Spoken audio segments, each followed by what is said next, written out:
如果王者榮耀有高考，那能考上985的還是這群人。挑杯紅狼目前大戰的所有對局中，這場最能體現頂尖職業和路人之間的差距。我的每一期解說都在剖析普通玩家根本接觸不到的頂級職業思路。接下來，我將結合青訓教練淺夢的解讀，深度曝光兩隊的戰術風格，用18分鐘讓你瞳孔地震。我是13，做任何人都能看懂的 KPL 解說不凡。真正的博弈從班選階段就已經開始，在全局 BP 己方已用英雄不能再選的規則下，兩隊的教練心思極其縝密。表面上看，AG 禁用盾山龍人，狼隊禁用大師初戀，都是不想把自己用過的好牌留給对面。然而其中存在更深层的考量。從狼隊視角看，當前两隊最大衝突點在於公共英雄池中還存在沈夢溪。狼隊占紅方候選，大概率是想用沈夢溪做籌碼，讓 AG 先拿，自己就可以無憂拍下更適合隊伍打法風格的少虽然加白起。前者是剩余公共體系中輔助最高優先級，後者不僅是青青的绝活英雄，也是因為 AG 已經用過邊路关羽，白起在团战中将會少一個關鍵反制牌。更有意思的是，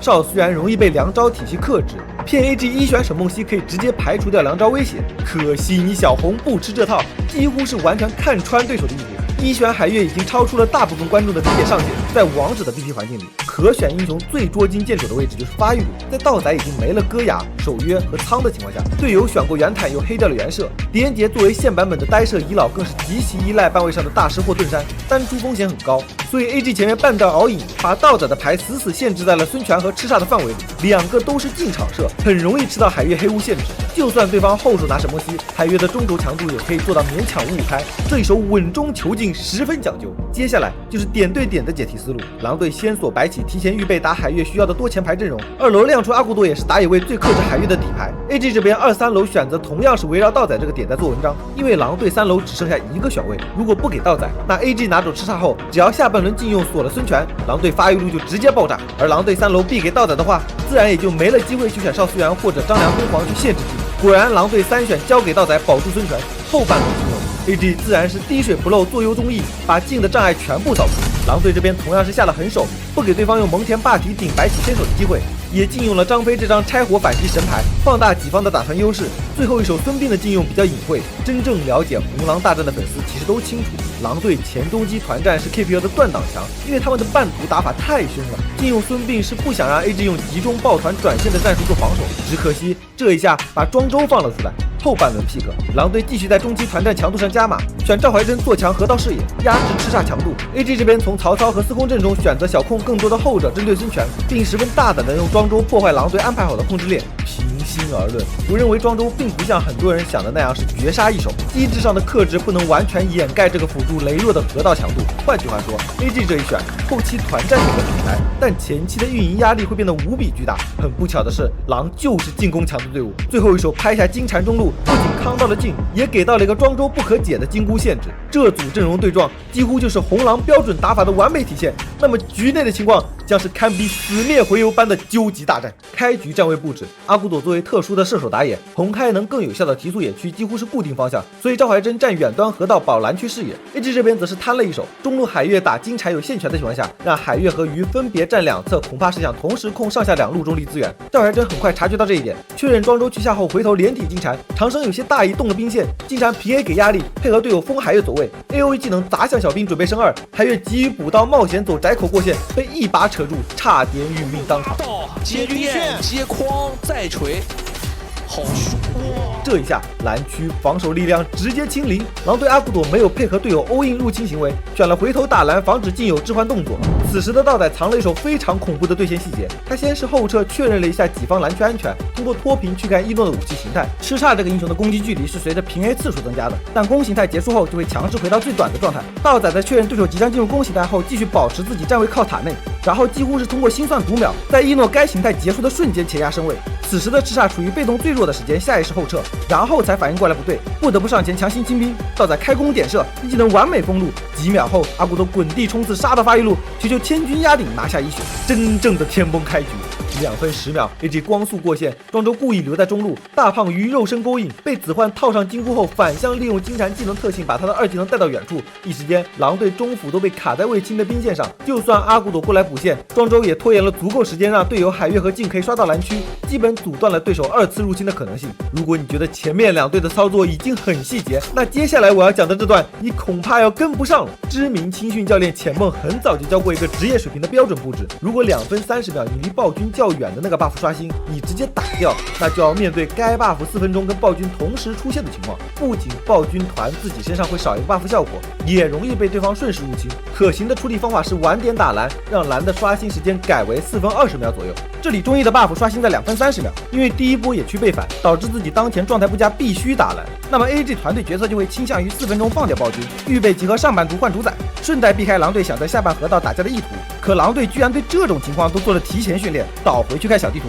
，2分30秒，白起先簡單回撤求穩，幾秒後確認鏡出現在中路且已經打藍，然後才立馬前壓搶線，並且把信息同步給阿古朵。阿古朵瞬間就判斷出了鏡沒有延遲打藍，於是他放掉自己打了一半的 buff， 扭頭先吃中線。你看懂了嗎？這下是阿古朵的藍區主動降速了，也就是說狼隊在這一邊已經確定了4分鐘就打主宰，強行跟 AG 撞節奏，反正阿古朵的藍不會刷新在4分鐘，不怕被置換。看似平靜的局面開始暗流湧動，莊周在中路持續靠視野，基本確定了狼隊還在藍區，於是 AG 打算搶先在上路動手。可青青面對司空真、海月兩人還不斷冒進的動作，也說明了狼隊會加速反包對抗路。兩隊不遑多讓，爭分奪秒，徘徊的傳送之靈成了團戰導火索。先是忠義率先趕到，白起清楚自己的任務是拖時間，所以反向往傳送陣靠，被長城拉進黑屋。對抗路人頭傳動，幻境解除的一瞬，忠義開鋒破刃，青青閃現規避。司空震奔雷破空，僅一個換位突進回到白起臉上，金蟬大招擊退，被莊周解控覆蓋，自己瞬間殘血，白起頂不住集火被擊殺，阿古朵持續平 A 打掉莊周，兩邊1換1勝負難分。拉一手，但是後續沒有傷害能夠繼續輸出，阿古朵一直在輸出，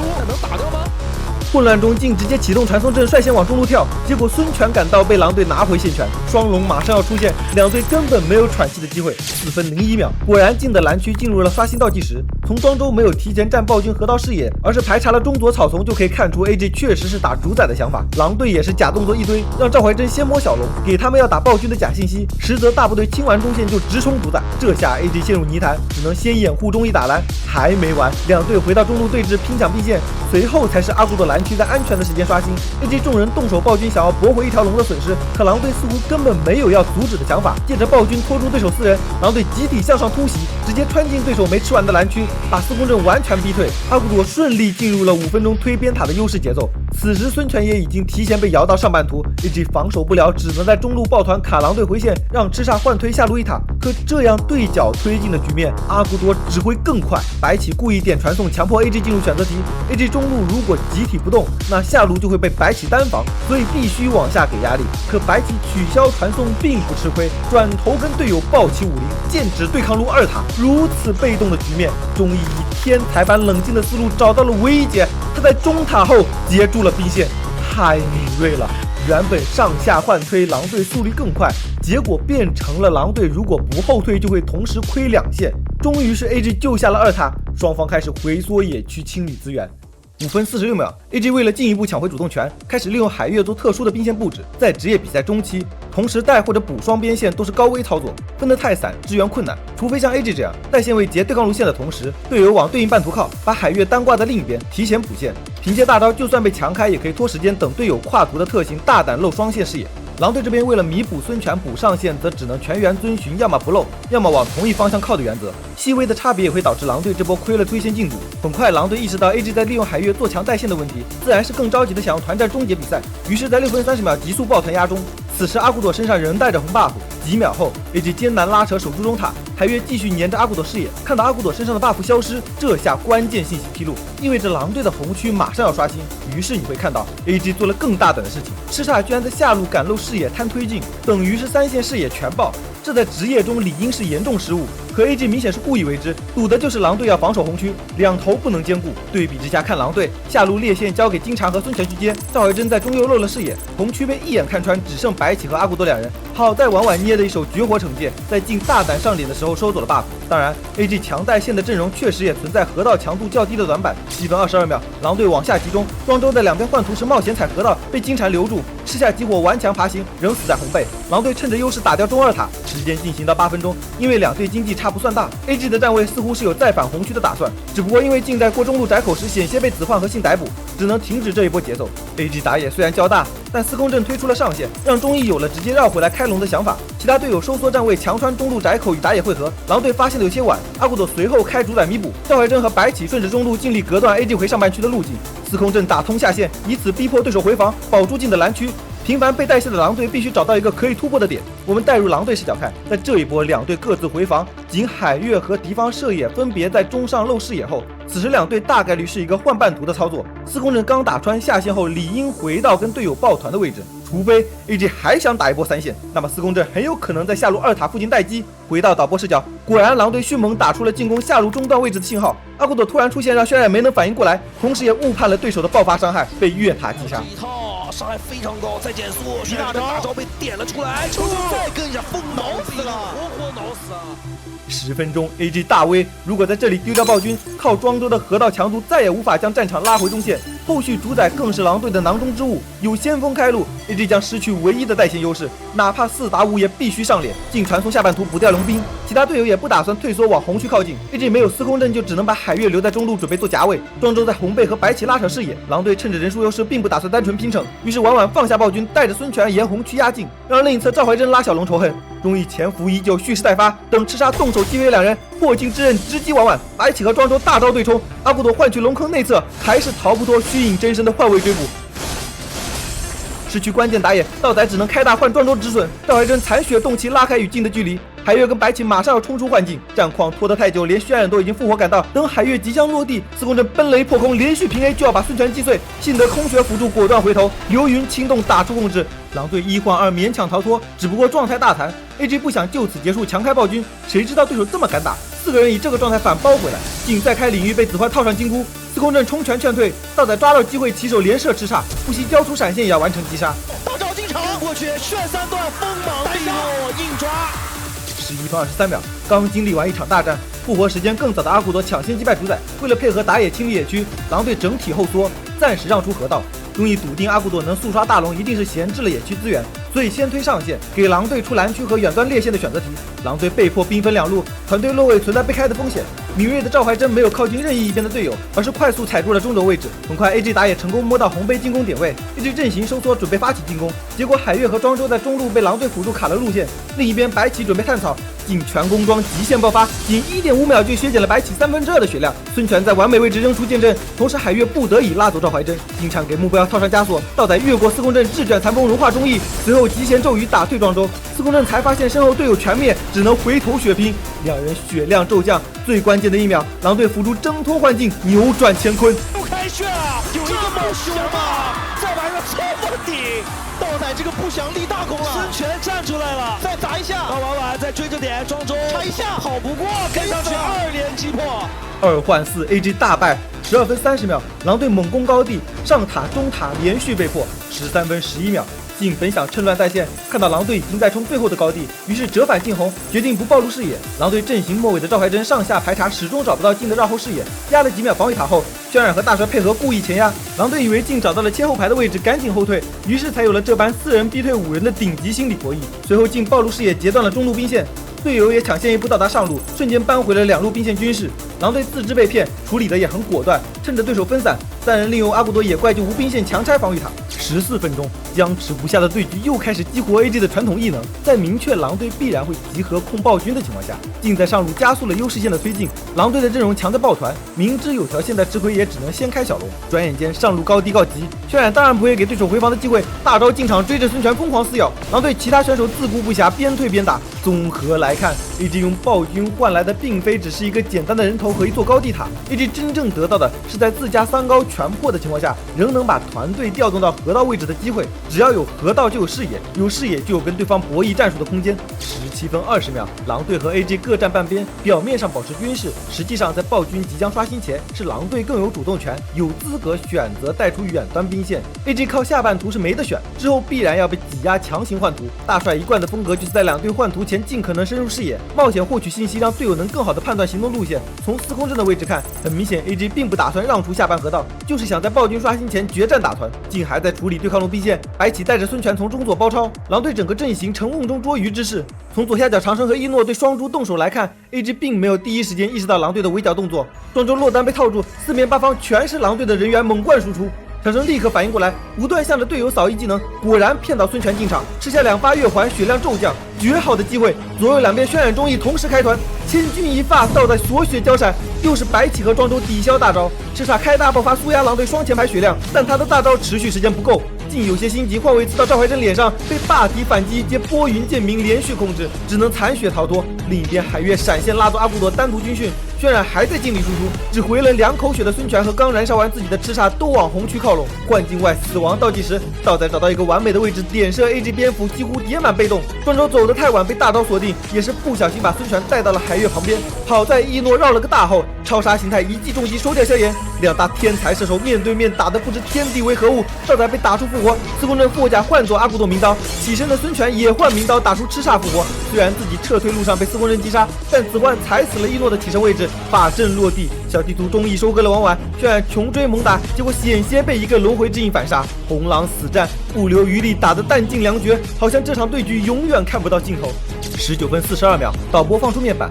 從信息上看，大後期的孫權團戰統治力太強，晉雖然是全輸出配置，奈何有金蟬針對，很難進場切掉對方射手。AG 一定在思考，到底怎樣才能把這5-5開的局面轉化為自己的絕對優勢。如果你已經看過這場比賽直播，那你對最後一波團的印象一定是白起大招強開莊周，狼隊猝死輸掉比賽。這個記憶會讓你完全忽略掉 AG 做下的布置，你將沒法真正理解職業博弈的水平極限。現在請清空記憶，讓我們重新開始梳理。倒回到19分48秒，我們定格2隊位置，因為 AG 提前已經打了主宰的緣故，憑借龍兵可以做到中下2路小優。表面上對抗路兵線大裂，但主宰先鋒還在忠義手上沒放。此時風暴龍王只有10秒就要刷新，時間非常緊湊。按道理來說 ，AG 的常規決策應該是直接5人集合抱團龍王河道，踩住先手視野，不要管上路兵線，捏着主宰先鋒隨時可以掃蕩。可從狼隊的視角看，他們也清楚主宰先鋒沒放出來的事實，肯定不會留人在對抗路推，一定會5人正面衝河道打團，速戰速決，局面又會陷入5-5開的結果。所以 AG 為了穩贏，必須避開風暴龍，做另一種文章。我們放開畫面，晉自己接住了上路裂線，沒有放先鋒出來，隊友看似在河道抱團，其實只是營造一種 AG 想要打龍王的假象。20分05秒，忠義手上的先鋒倒計時還遠未結束，他明明可以再等再多刷新一波上線，然後放龍，以起到更好的反制效果，但他就卡準這個時間，放在了看似無憂的對抗路。想想原因，如果你對兵線刷新時間和推進速度很敏感，就會立馬明白，此時放下的先鋒剛好會在前進到狼隊紅區上方的這個位置時，跟下一波兵線交匯。也就是從這一刻起，AG 必定明確了不打龍王，而是衝對手紅區，然後結果就變成了，如果狼隊開龍，就要分少數人去補先鋒 ，AG 就可以得到抓吊點的機會，制造寶貴的人數差。如果狼隊不開龍，回紅區跟 AG 抱持人團，那 AG 不僅上路多一個先鋒可以給就近團的壓力，遠端也是小龍兵讓對手虧推線進度。紅區拉扯結束，狼隊也只是維持了上路線軍事，下路還是裂線，打龍王主動權依舊在 AG 這邊。說白了 ，AG 很會利用主宰的自然推進優勢拖時間，而狼隊在這個局面中是拖不起的一方。20分14秒，司空震象徵性的打了2下龍王，實則中下2路都已經分了隊友去推。孫權和白起先後在上面露過視野 ，AG 開始整體往敵方紅區包圍。趙懷真感覺不對，深入河道去看龍王視野，結果發現晉根本不在打龍。等反應過來 ，AG 已經基本踩到了紅背附近。對比之下，狼隊陣型就非常分散。反應片刻，狼隊清楚了在紅區打團自己並不賺，但已然是最優解，而且1秒都不能拖。20分38秒，莊周和白起硬撞視野，對手有解控，所以輕輕早跳晚跳根本沒有區別。總之要跟阿骨朵分開交控制，於是他不惜脫節也要大閃出手。大閃開到一片，逼掉莊周的大單，自己能走嗎？起來。等白起吃下大量輸出，狼隊發起反衝，道仔以為得到了進場機會，鎖到司空震驚奇亂舞，結果旁邊被切無數次的莊周留了一手兵甲暈眩，海月抓到唯一的機會閃現貼臉把孫權拉進大招。狼隊不僅正面團堪憂，對於目標非常清晰的晉也早已離開團戰去推了中線。在大家沒有注意到的地方，上路主宰先鋒打穿了對抗路的狼隊超兵，紅區還在撕扯，2路近線已經像水晶衝鋒，狼隊回頭顧線，背後就會被司空震和叱咤擊碎。這波團從一開始就是7-3開的贏面。20分03秒，忠義 A 到水晶，這場比賽終於分出了勝負。20分鐘的鏖戰讓每個人都看到了紅狼不可估量的上限，期待他們的再次交手。關注我，我是13，我們下期再見。